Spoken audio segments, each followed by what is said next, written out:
ঠাকমা চাউলগুলো কুটে ফেলছে, একটু সহযোগিতা করছে ঠাকমা।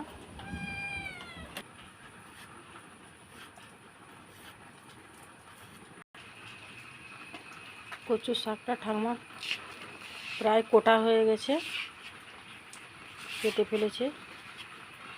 আপনারা বাড়িতে ডাল দিয়ে, কচুর শাক দিয়ে, ইলিশ মাছের মাথা দিয়ে এইভাবে রান্না করে খাবেন, দেখবেন চেটে পুটে খাবে সবাই।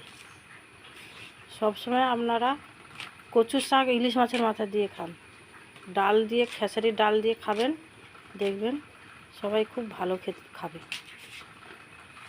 মুড়াগুলোও দিয়ে দিচ্ছে, ওর নিচের যে অংশটা ওগুলোও দিয়ে দিচ্ছে, ওগুলোও ভালো খেতে লাগবে, মিষ্টি লাগে।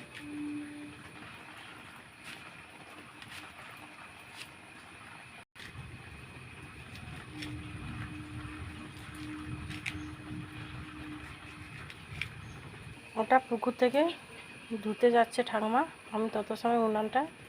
এই রেসিপি বানাতে গেলে প্রথমে আমি একটা মশলা করে নেব। ধনে, তেজপাতা, গরম মশলা, জিরে, চন্দনী আর মৌরি, এগুলোকে প্রথমে আমি ফাঁকা কড়ায় ভেজে নেব।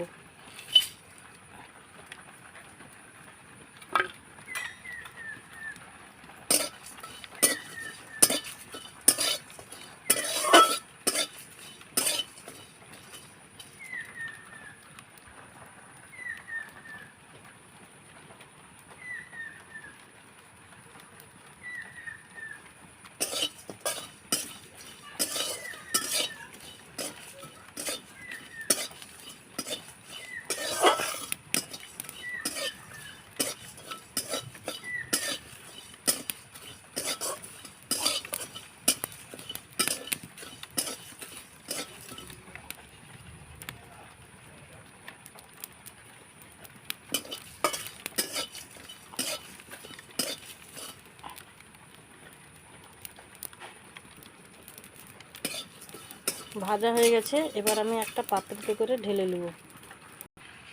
প্রথমে আমি কচুর শাকটাকে সিদ্ধ করে নেব।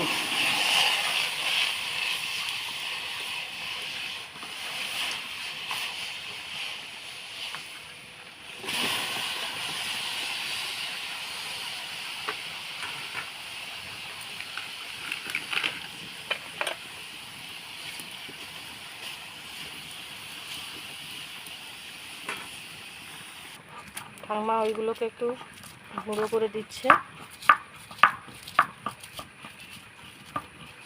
তত সময় আমার চাউলগুলো সিদ্ধ হয়ে যাবে।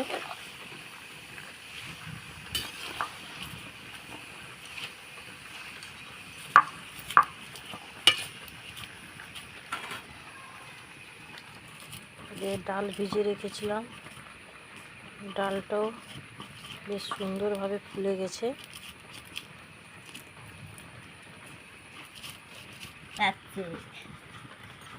গুঁড়ো থেকেই তো এমনিতেই সুন্দর সেন্ট বেরোয়।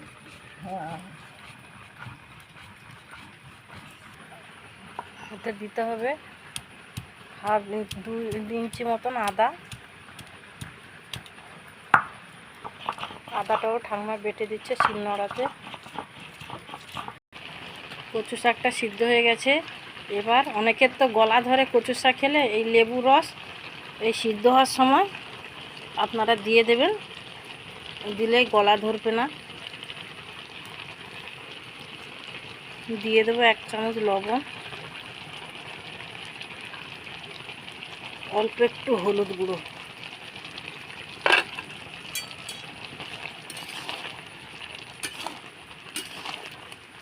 এবার এটাকে আমি একটা ছাঁকনিতে ঢেলে নেব, ঝুড়িতে।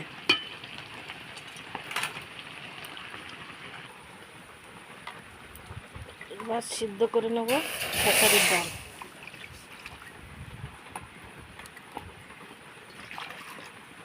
ভিজিয়ে রেখে দিয়েছিলাম 2 ঘন্টার মতন, ভালো ফুলে গেছে। অল্প খানিকক্ষণ সময় লাগবে সিদ্ধ হতে।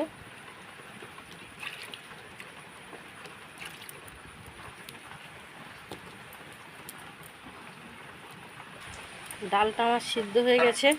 এবার আমি সিদ্ধ করে রাখা কচুর শাকগুলো এর মধ্যে দিয়ে দেব।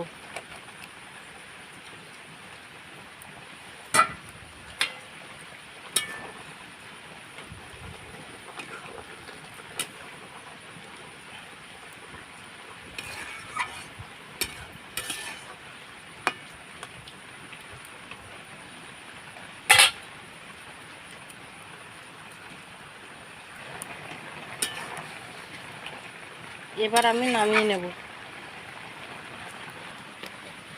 এবার ইলিশ মাছের মাথাটাকে একটু লবণ হলুদ দিয়ে ভেজে নেব।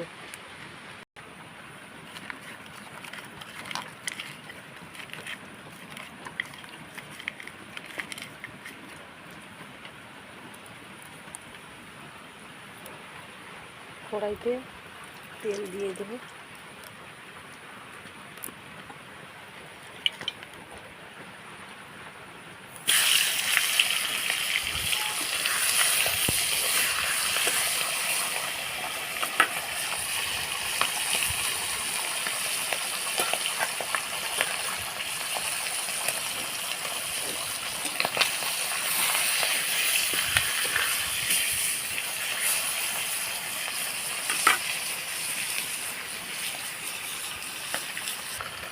মাছের মাথা ভাজা হয়ে গেছে, এবার নামিয়ে নেব।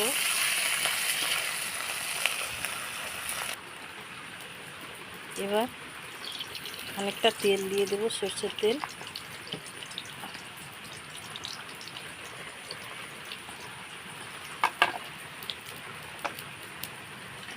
দিয়ে দেবো 4-5টা কাঁচা শুকনো লঙ্কা। দিয়ে দেবো 5 ফোড়ন।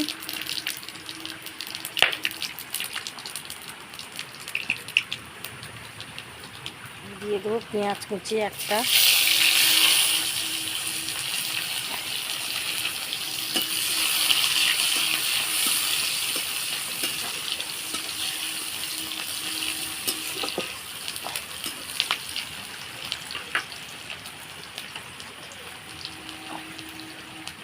দেবো আদা বাটা।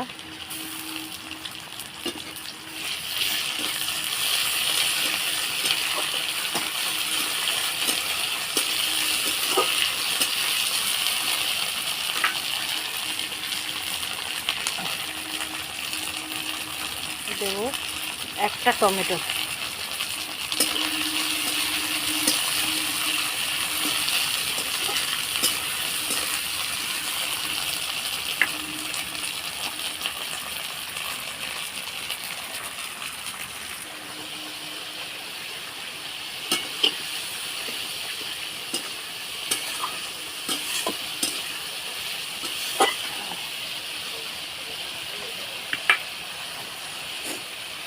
দিয়েছি লঙ্কা গুঁড়ো, হলুদ গুঁড়ো। এবার দেবো স্বাদ মতন লবণ।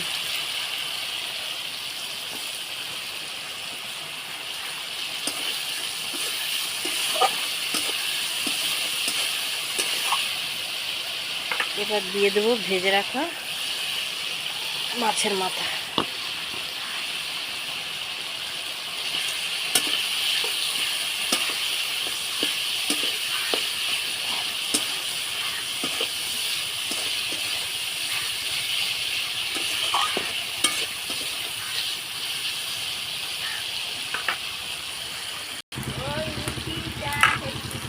মশলাটা আমার ভালো করে ভাজা হয়ে গেছে। এবার আমি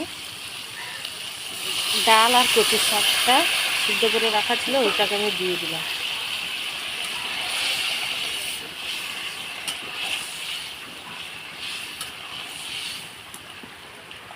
ডালটা খুব ভালো ছিঁড়বে না, আদা আদা ছিঁড়লে ভালো লাগবে, বেশি ঘেটে গেলে ডালটা ভালো লাগবে না।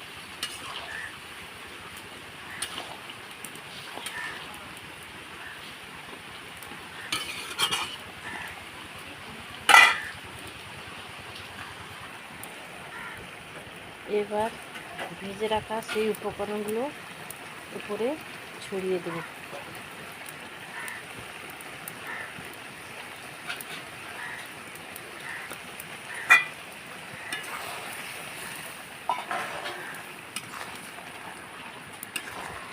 আপনারা বাড়িতে এইভাবে এই রেসিপিটা বানিয়ে খাবেন। রান্নাটা আমার কমপ্লিট হয়ে গেছে। এইভাবে বানিয়ে খাবেন রান্নাটা। ভালো লাগলে লাইক কমেন্ট শেয়ার করবেন। আপনাদের ভালোবাসাটাই আমার সবথেকে বড় দামি উপহার হবে। বিদায় নিচ্ছি সুজাতা রান্নাঘর থেকে। ভালো থাকবে।